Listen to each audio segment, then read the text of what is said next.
La région montagneuse de Palestro est en train de perdre la réputation sinistre que lui avait valu de très nombreux attentats, des embuscades continuelles, des exactions de toutes sortes.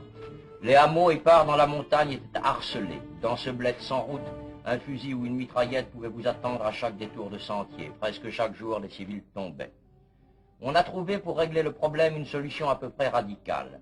Aux Mechtas dispersés, on a substitué de vrais villages, suffisamment peuplés pour faire réfléchir les bandes rebelles.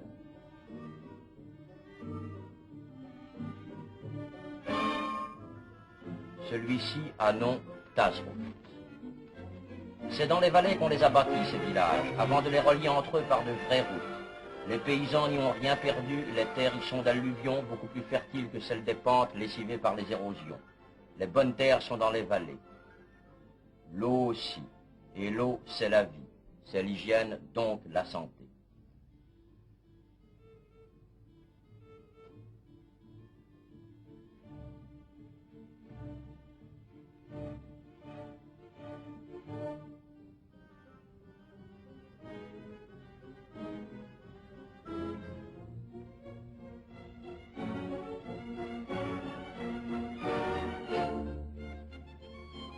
Les intérieurs de Tazrout sont dotés d'un confort certes élémentaire, mais dont les populations ne jouissaient pas dans leur nid d'aigle. Elles se sont du même coup humanisées davantage. Elles ont perdu le caractère farouche qu'elles avaient souvent. À Tazrout, notre caméraman et notre reporter ont pu entrer dans les maisons. Ils y ont trouvé des visages souriants. Dans les rues du village, ils ont vu jouer garçons et filles comme dans n'importe quel village du monde lorsque la paix et la sécurité y règnent.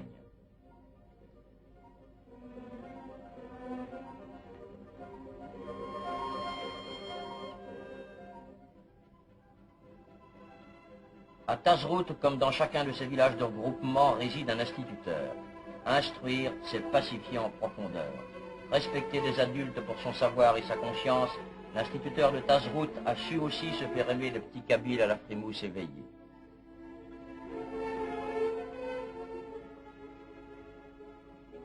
Et dans la classe fraîche, tandis qu'au dehors le soleil écrase tout de son poids de feu, on entendrait les mouches voler.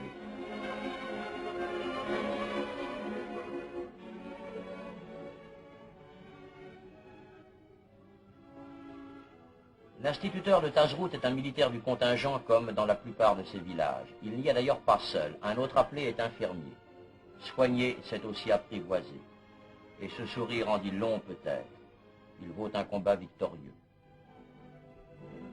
Ces combats que nos soldats mènent encore dans les djebels pour en finir avec les derniers fellagas, qui ne se risquent plus guère à faire des raids sur les villages, aux abords desquels les hommes des groupes d'autodéfense veillent le fusil sur l'épaule. Peu à peu, Tazrout a pris sa forme définitive et son visage. Une vie sociale s'y est formée. Et puis un jour, on a revu ce qui est par excellence le signe de la paix. On a revu le souk.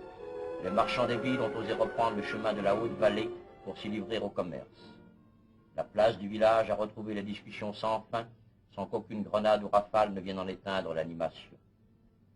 C'est peut-être eux, ces marchands des villes, qui ont apporté à Tazrout cet art étonnant du Scooby-Doo. Les gosses d'ici y sont habiles autant que ceux d'ailleurs. Décidément, Tazrout s'ouvre.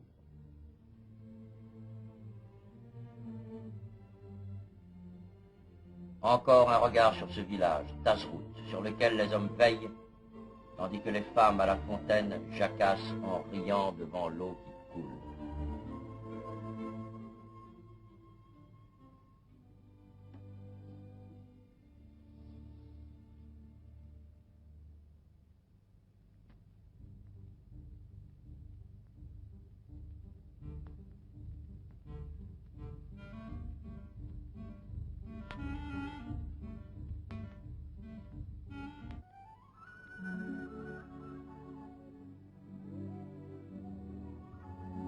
Ce soldat en tenue de brousse, la mitraillette à l'épaule, suivi de son mulet et d'un homme des groupes d'autodéfense, C'est Michel Prévert, normand, carrossier de son état et pour lors infirmier.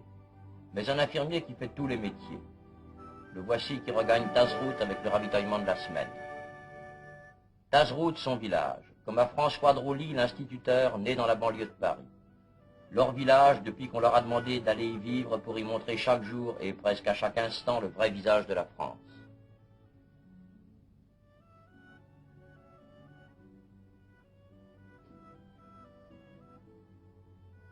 Michel Prévert regagne son fief. De grands devoirs l'y attendent puisqu'il en est en somme le ministre de la Santé publique.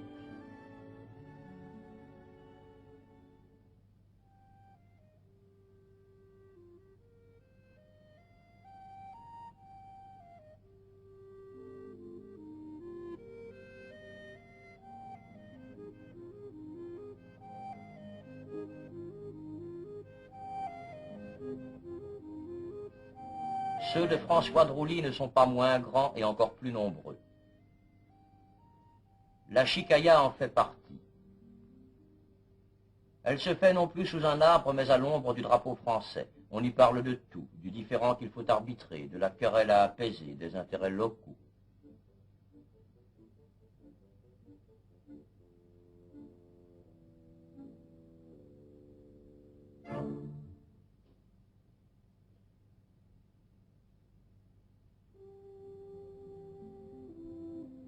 Voilà qui est fait. Missionnaires au sens le plus exact du terme, nos deux soldats ont été utiles une fois encore.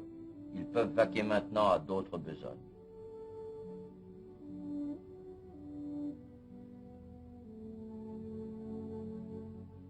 Celle qu'entreprend ici François Drouly n'est pas seulement personnelle, car pourquoi a-t-il choisi de laver son linge au dehors? Tout simplement pour qu'on le voie, pour que l'habitude s'implante de ne pas se décharger sur les femmes de tous les travaux domestiques. Il convient donc de montrer qu'un homme ne se déshonore point en prenant à l'occasion sa part. Quel mari modèle ferait François s'il n'était séminariste? S'ils sont parfois d'excellents administrateurs, les hommes d'église sont souvent de fins diplomates. François Drouly et la France à Tazrouth, et la France est invitée fréquemment à s'asseoir dans les foyers kabyles.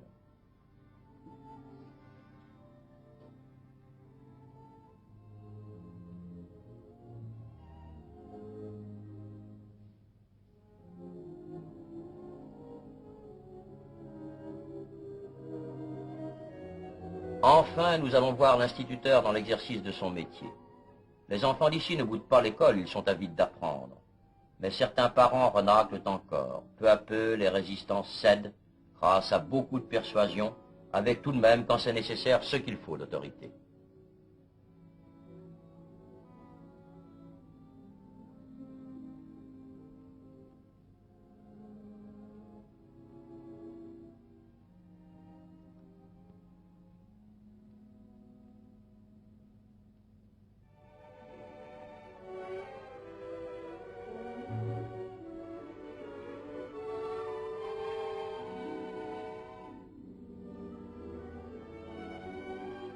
Mais que vois-je?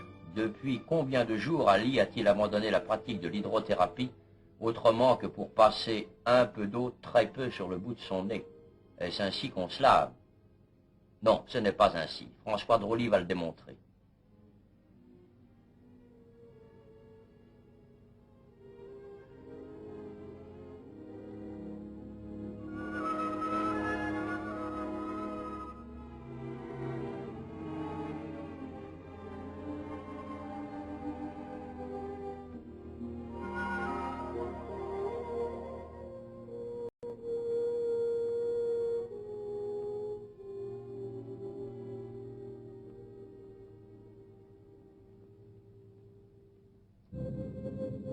Utile séance de travaux pratiques qui portera ses fruits. L'assistance étant nombreuse, attentive, amusée et dans l'ensemble pas très débarbouillée.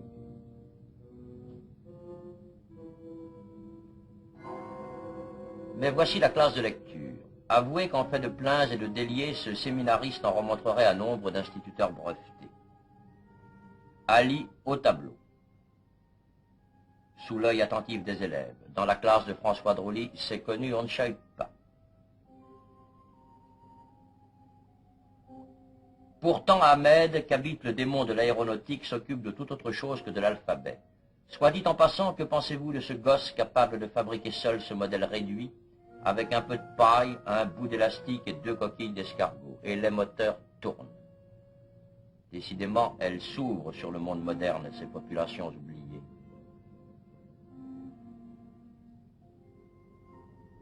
Certaines matières sont mieux enseignées en plein air qu'entre les murs d'une classe. Le chant, par exemple.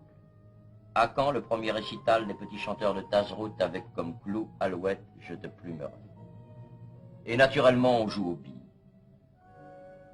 À Tazrout, il existe de très importantes fabriques de billes, autant qu'il existe de chèvres, c'est-à-dire beaucoup.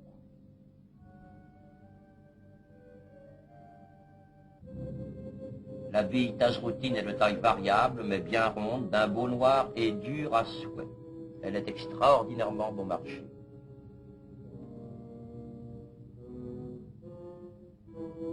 Combien de métiers François Drouly et Michel Prévert ont-ils exercé aujourd'hui? On en perd le compte.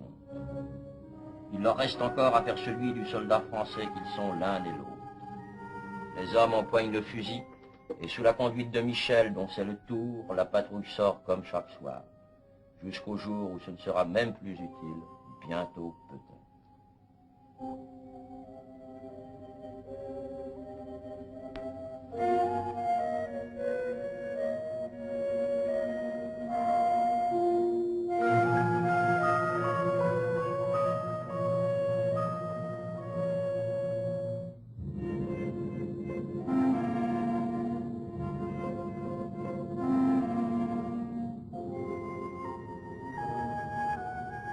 Au-dessus de Tamarkenit, village kabyle de la région de Palestro, s'étage une immense forêt de chênes de liège. C'était, voici 2 ans, zone interdite. L'exploitation du liège, le démasclage, y bat son plein cette année, contrôlé par les gardes forestiers dont, soit dit en passant, 106 sont tombés depuis le début de la rébellion. La main-d'œuvre est naturellement locale, et la protection des convois et des chantiers étant assurée, il est facile de trouver des journaliers. Ils ont repris volontiers le chemin de la forêt, qui leur apporte une meilleure aisance.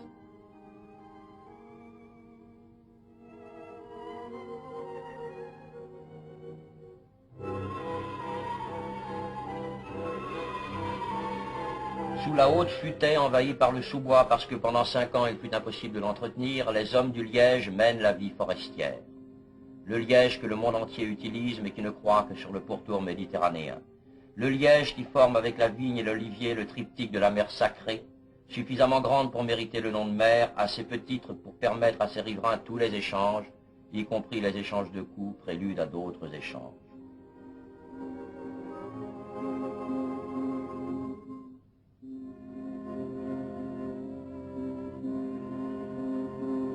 Aucune gourde ne suffirait pour étancher la soif des travailleurs, mais l'arrosoir auquel on a recours est vaste.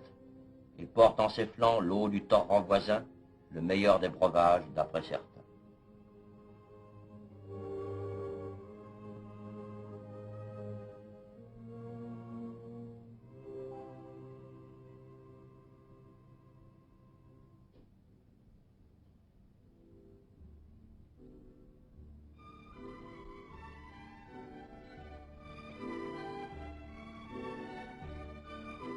Il faut savoir grimper à l'arbre, et voici comment on s'y prend sans utiliser le moindre crampon.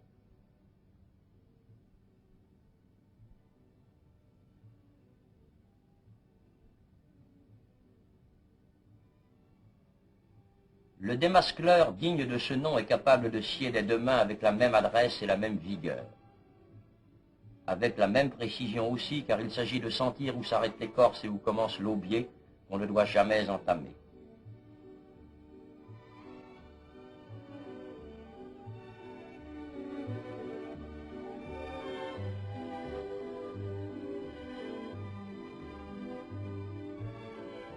Il ne reste plus qu'à détacher la plaque à la hache.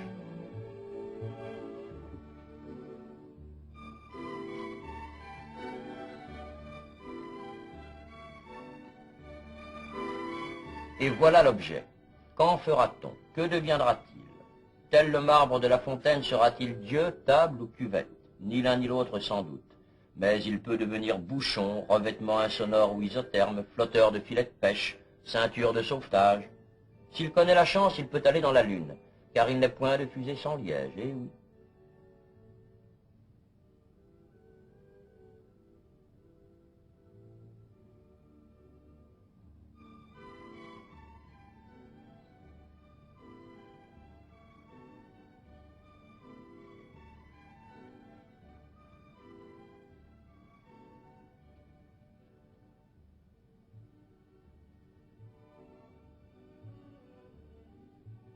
Mais la lune est loin de la forêt de Tamarkenit, où nous allons rester encore un peu pour assister à l'indispensable contrôle.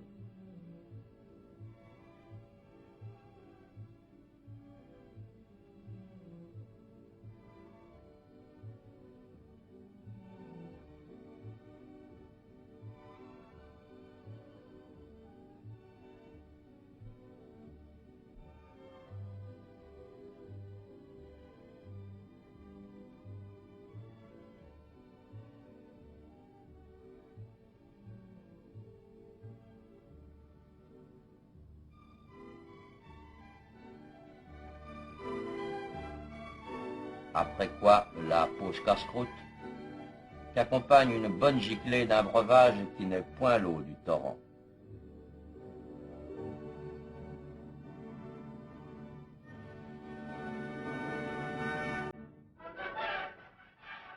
C'est à dos de mulet que les précieuses écorces seront évacuées vers la vallée. La montée s'est effectuée facilement, les bêtes ayant leurs bas vides.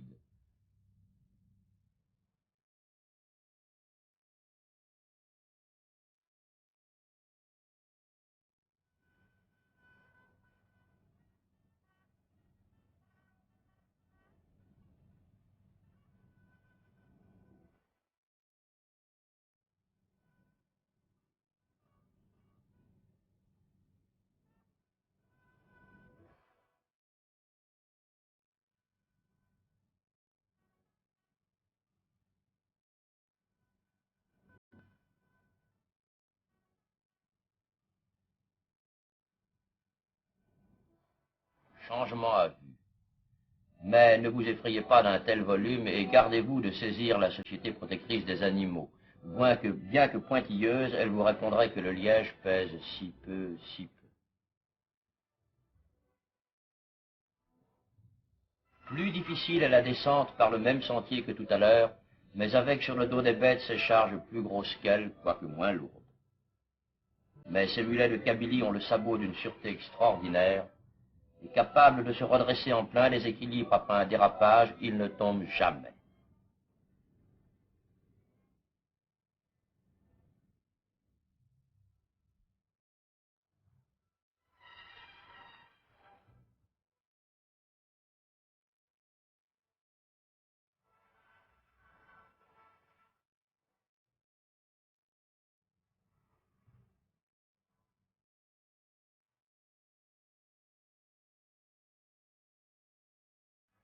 La piste atteinte, les 30 mulets sont relayés par un nombre équivalent de chevaux placés sous le capot d'un camion brinque-ballant mais robuste. Et c'est l'essentiel. C'est fini. Le liège dont les fellagas avaient un temps empêché la récolte, le liège est sorti de la forêt et s'en va vers son destin qui est d'être utile aux hommes.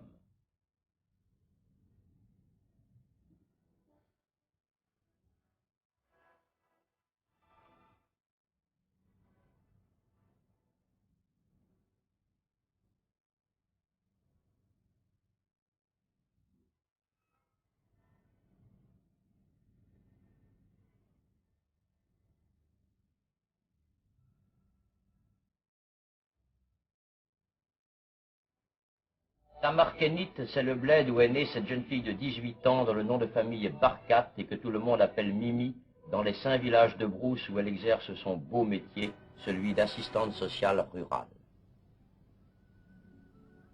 Ces filles, parmi lesquelles on trouve à peu près 2 tiers de françaises de souche et 1 tiers de musulmanes, on les appelle couramment MC, équipe médico-sociale itinérante. Et voici l'MC Mimi Barkat au village de Gourbèche, l'un des 5 fleurons de sa couronne qui n'est pas toujours de rose.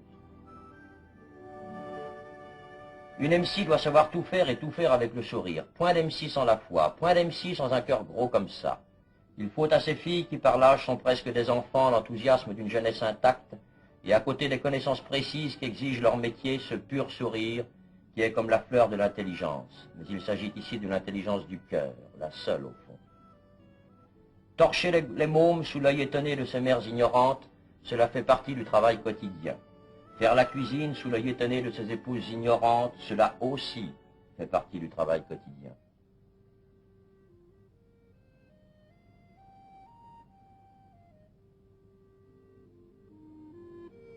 Mais le terrain de chasse par excellence de l'EMSI, c'est la prime jeunesse, de 5 à 10 ans. L'EMSI n'est pas institutrice, à chacun son rôle et son métier. Mais il lui appartient d'éveiller chez les gosses le désir de l'école, sans parler des parents qu'il faut souvent convaincre, et c'est plus difficile.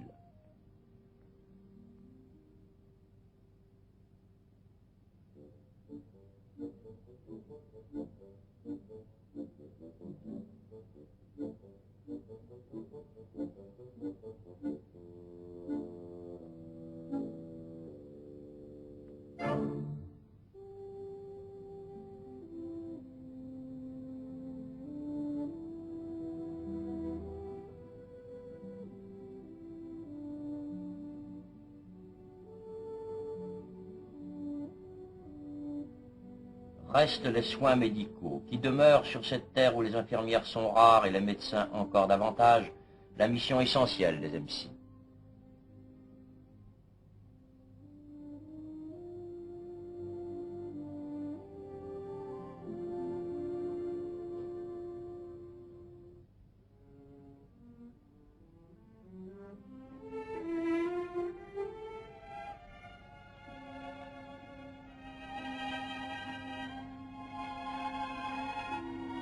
Du nouveau-né à cette vieille femme aux yeux atteints, c'est toute la gamme de la médecine de brousse.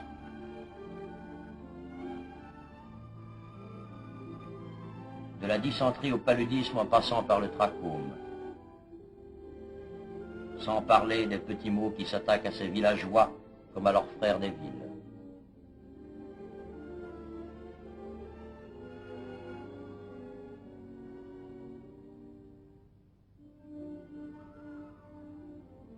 La journée de l'EMSI serait terminée si en cet après-midi finissant, une ménagère touchée par la grâce ne lui demandait, devinez quoi, une leçon de repassage. Une EMSI ne refuse jamais. Puéricultrice, cuisinière, monitrice, infirmière, la voici lingère. Et la récompense, c'est ce public attentif.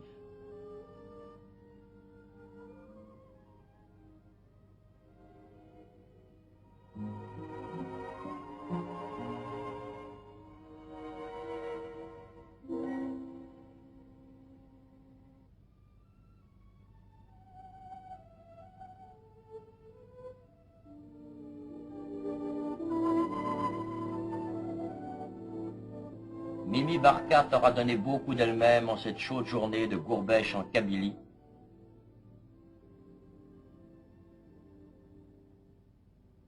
Au soir de laquelle elle regagnera Palestro, cœur d'un pays naguère encore interdit, et qui s'ouvre aujourd'hui comme un cœur.